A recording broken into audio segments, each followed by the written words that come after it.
Hong Kongese guy who turned out to actually be Chinese instead of Hong Kongese. He's not reliable anymore. So I've swapped over to another guy on Fiverr. I had to do the whole thing of like looking for a new manufacturer, a new producer, new developer all over again. It wasn't as daunting as it usually is though, because this time around I condensed the idea for the full physical Cape Coastal Reverberator V1, because it became clear to me that the V1 in its current state, right, was too complicated for my budget, right? So I had to simplify it extremely, but it still kind of retains a lot of its core functionality and intention and concept, right? So yeah, I'm on to a guy in Greece now, and he seems reliable. I know I said that last time about the Hong Kongese guy who turned out to be from Shenzhen, and that's not a problem. The problem is that, the problem comes in when I'm misled. I don't have a problem with working with a dude in China. Problem comes in when I'm misled, because I sent him the reference pedal. Right, I sent the reference pedal to Hong Kong, thinking that he was in Hong Kong. Turns out he's in China, and obviously those are not the same places, right? So the parcel got abandoned in Hong Kong, and I'm not about to go through the hassle of retrieving it. This shit comes with expensive mistakes and stuff like that. So I've got a parcel in Hong Kong. It's abandoned. Yeah.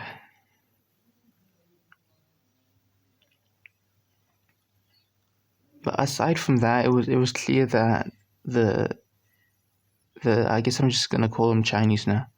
The Chinese dude just isn't willing to. I'm not sure if I spoke to you about how initially he said he'll get it done for me for like a certain price, and then once I got the funds sorted out for that price, he then told me that price isn't enough. In fact,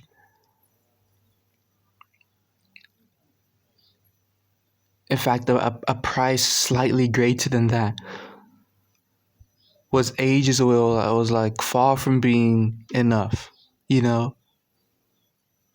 So as time went on, it just became clear to me that trying to work with this dude is gonna be a hassle, especially since he started letting me know that he started gradually and like slowly and subtly letting me know that he might not be able to produce it, saying stuff like, yeah, your budget is gonna make that hard to complete, or your budget is gonna make that hard or like possible or whatever. But initially you told me that a certain price was gonna cut it. Now you're telling me that certain price plus a couple of more $100 on top of it is nowhere near. You get what I'm trying to say? I asked him. I was like, dude, did you not see my specifications when you told me that you could get it done for that particular price, that initial price? And guess what? He didn't answer me. He didn't answer that question. He just went on speaking about something else. I was like, okay.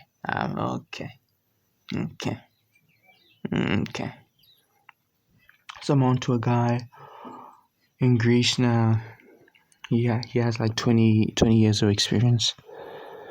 And I guess I'll be honest, I guess the original idea for the Cape Coastal Reverberator kind of scared off a lot of engineers because it was very ambitious. So with the guy in Greece, I made sure to simplify it as much as possible while retaining the core, feel of the pedal.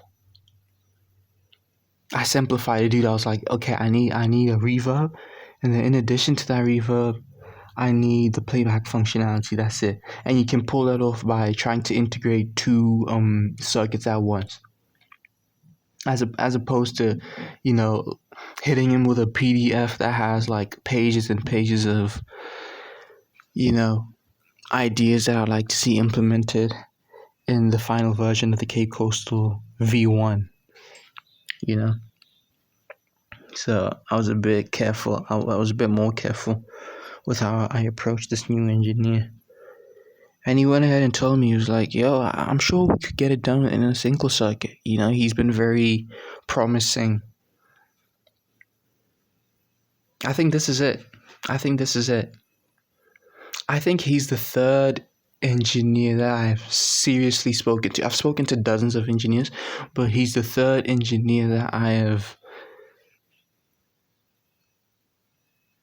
I'm convinced can potentially probably pull this off, and you know what they say, third time's the charm.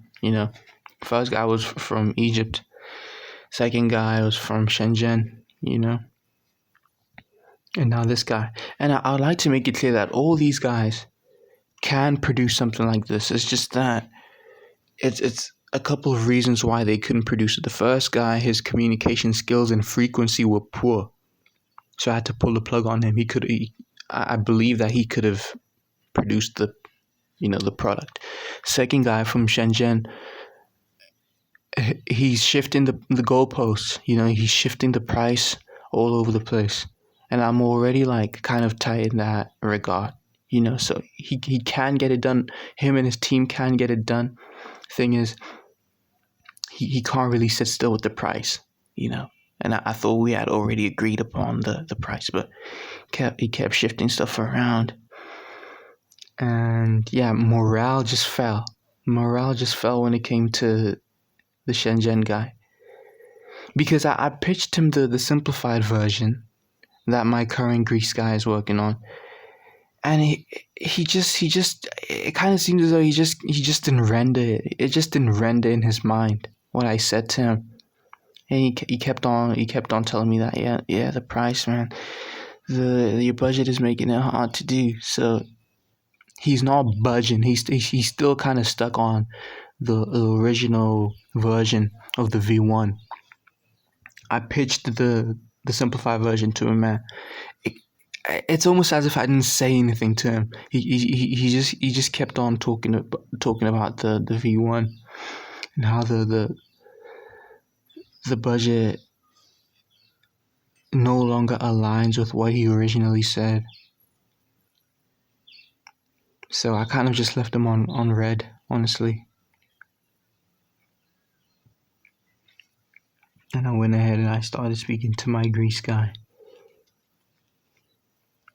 So yeah, all these dudes can pull it off. So it's not like I'm talking to a bunch of incompetent fools or something.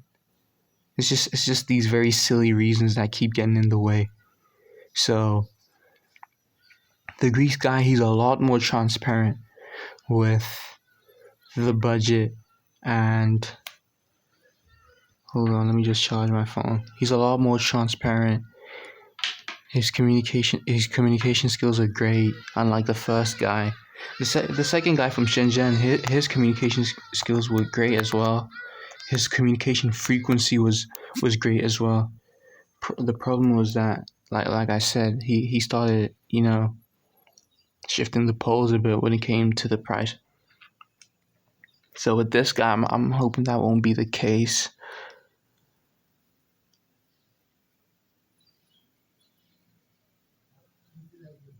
I'm hoping that won't be the case with this Greece guy. He did kind of ask me to give him like a couple of days just so that he can study the premise of the Cape Coastal V1.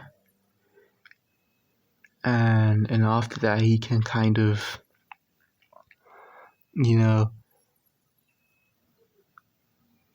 give me a price maybe, in addition to other stuff as well, like suggest stuff. I told him I was like, dude, you can suggest stuff just to make sure that the V1 kind of fits in the disclosed budget, because right now my my my main priority is getting this pedal out there, not so much getting the perfect ideal version of the pedal out there, because it's clear that that pedal is gonna need a lot more from me, and a lot more from my engineer. So I'm thinking I turned the original idea for the V1 into a V2 potentially, that I will develop in like a year or like 2 years. And I thought I was gonna be quite rapid with the releases, dude. Like I honestly might just release a pedal like once every year or every 2 years, because like developing pedals is just very exhausting. Maybe once I get in the groove of it, because I'm still in the beginning phase of like developing pedals and stuff. So maybe once I get in the groove of it, I might release frequently. But as it stands right now, I honestly feel like I'm gonna approach pedal development like how artists, or like at least serious artists, approach making albums and stuff. Like work on an album for about 2 to 3 years, 4 years, and then release it, and then just kind of cool off for a few years before you even think of heading into that environment again. Because I've been pushed mentally. I've been pushed. I don't think I know I've never felt this way mentally. I keep pacing up and down. Dude, I've taken to I've taken to like punching walls and shit, but not as hard as you possibly can. Just in a very similar to how you'd punch a punching bag. Problem is I don't have a punching bag. I'd punch a punching bag if I had one, but I've taken to punching walls and stuff. Not to the point where I'm hurting myself or anything, but I bring that up just to let you know how like mentally taxing this endeavor is, and how mentally taxing it has been.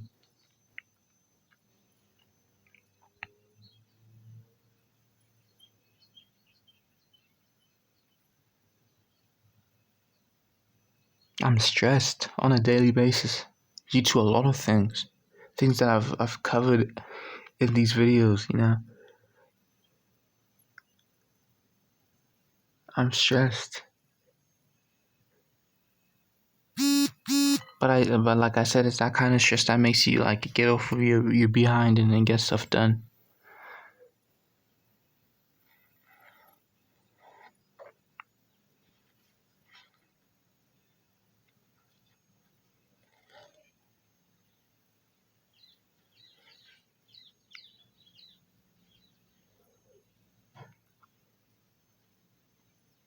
The problem is when the ball is in another person's court and you kind of have to wait around. That's the part that sucks, because I'm so on go. I'm so ready to get stuff done, and the ball being in another dude's court just kind of gives me the impression that, or the idea that I'm not really doing anything. Especially when you consider that, I think I've spoken about this before. Especially when you consider that everything about Full Physical is on my phone. Yeah, it's digital, so it kind of seems like I'm just sat on my bed doing nothing. But I'm attending to the Full Physical matter. I'm attending to the Full Physical development on my phone. So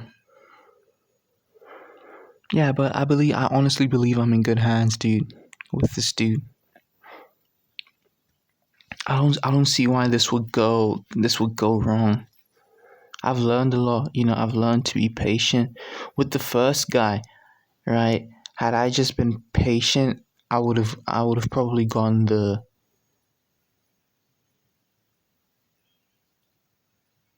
product.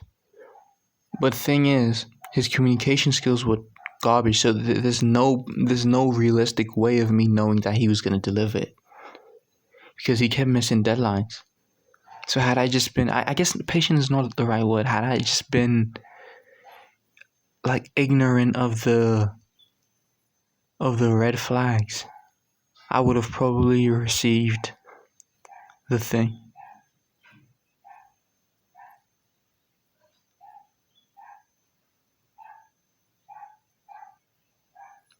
yeah, I'm really liking the new engineer dude, like, or the new developer, because he's suggesting stuff.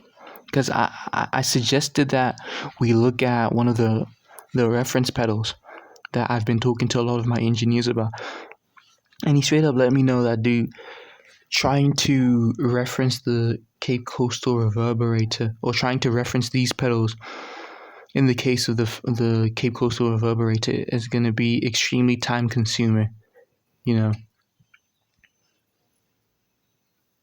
extremely time consuming. So I was like, okay, let's put one of those reference pedals to the side a bit, you know. So he's given me a lot to work with. That's my favorite thing about him. He's given me a lot to work with.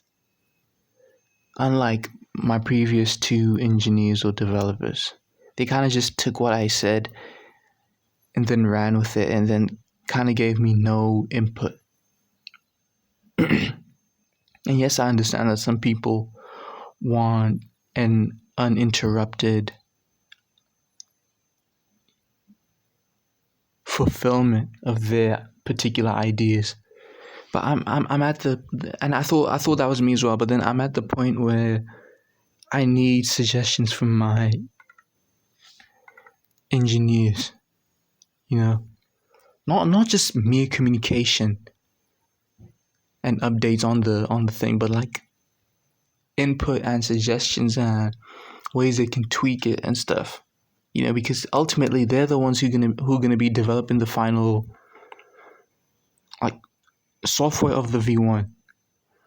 You know, so they need to be comfortable with developing it. So it only makes sense for them to chip in and add their 2 cents and stuff.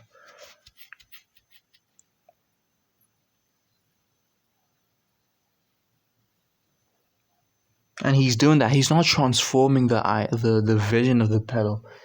He's, as I've prompted him to do, he's suggesting ways to go about achieving the vision of the pedal. You know, so instead of using this particular reference pedal, how about we source different algorithms and we tweak them and we, you know what I mean?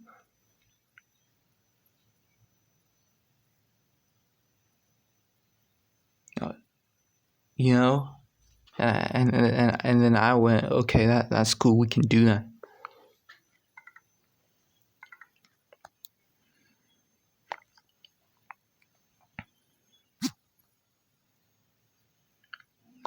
This one's the one, yo. This one's the one. I've been international. I've been to Egypt. I've been to Hong Kong, which turned out to be Shenzhen actually. And then from there, I tried some dudes in Mexico, but then they weren't getting back to me in time. And then I tried some dudes in India, Pakistan. They weren't getting back to me in time. And then I landed on a dude in Greece. And then he got back to me. I tried dudes in SA as well. Like, I tried dudes in Pretoria. And then they're just not keen on making money.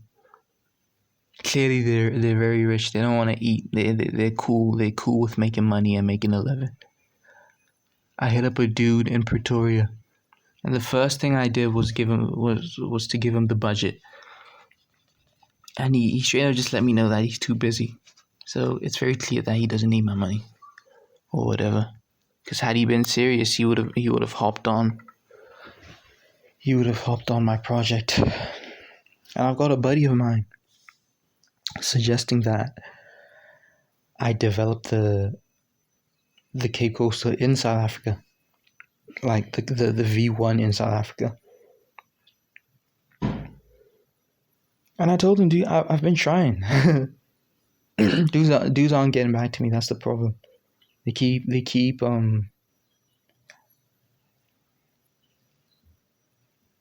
brushing me off, I guess. That's cool. That's peachy.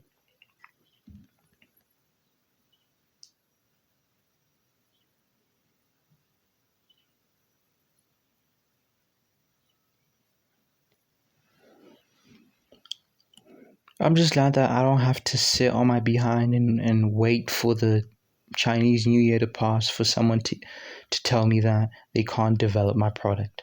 Can you imagine?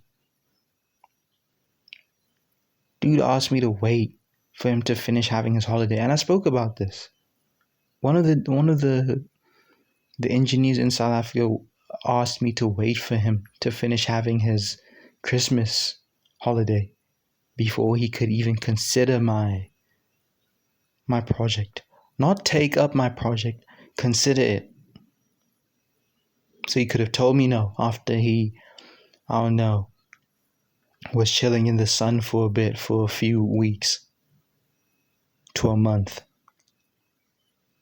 So yeah, I'm glad I don't have to wait for some dude.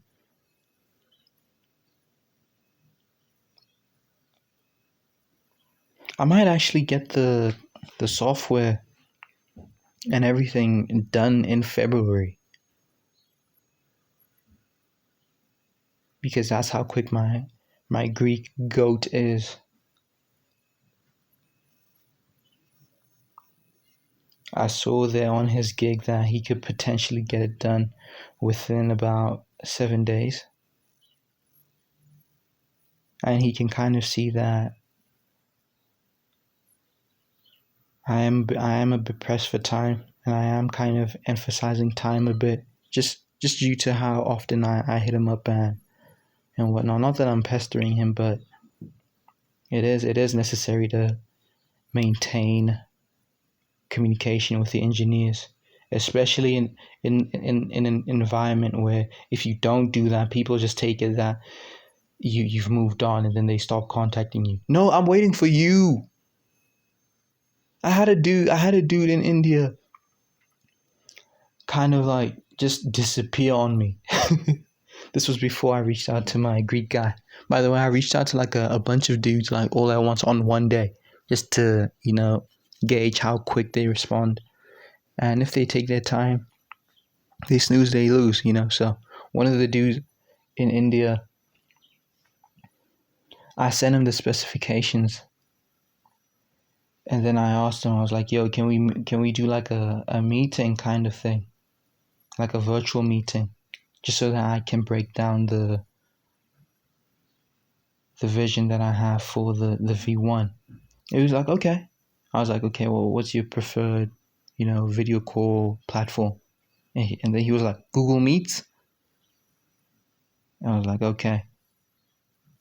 And then I told him, okay, I'll just wait for your link then. Since you're familiar with Google Meets, I'll just wait for you to send me the link so that I can click on it, and then we can have the meeting. Dude just disappeared. He's waiting for me to pester him. I'm not gonna run after you, man. How am I paying you but I'm running after you?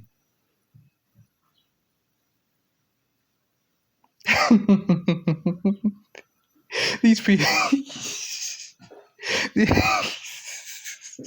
these people piss me off, bro. These engineers piss me off so much. These suppliers piss me off. You want me to run after you, but I'm paying you. Yeah, that's a little update, man. Things are looking up. My tone of voice doesn't really express that, but that's because I'm just very exhausted. I'm exhausted mentally and physically. But just because I'm exhausted doesn't mean the thing isn't happening, because the ball is in the court of someone who's very fresh and very eager to perform this. And once I get it, and once things connect, my spirits will just lift up, and I won't necessarily say how I will be in a better mood, because I'm never truly in a bad mood. I just get pissed off, and then as soon as I stop thinking about the thing, I'm a lot better. But as soon as, things connect, and as soon as, he tosses back the ball into my side of the court,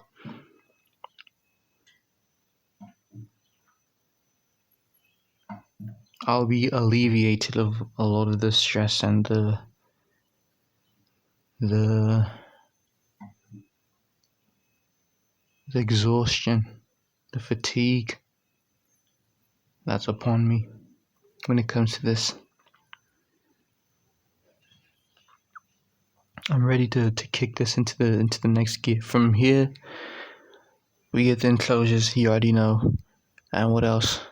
The enclosures and the fabrication. From there, we ship them out to the viewers who bought them. And then from there, we get into the exciting part. We get into the part where we just transform the Widders channel, because you'll remember I'm stepping away, so I'm gonna get hopefully the girl that I have in mind is down to take over the channel for some extra cash. Yeah, from there she's the face of the Widders channel, dude. She's doing the marketing and stuff. I'm exhausted, dude.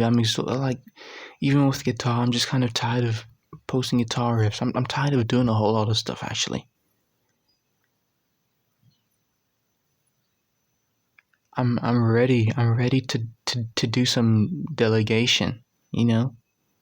I'm ready to do some delegating, which just so happens to be like a very good thing that an entrepreneur can do.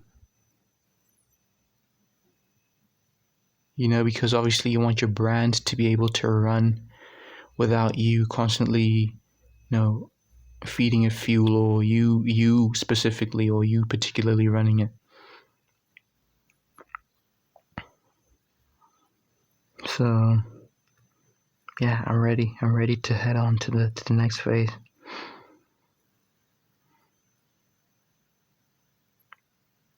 Thanks for listening. It's Widders signing out.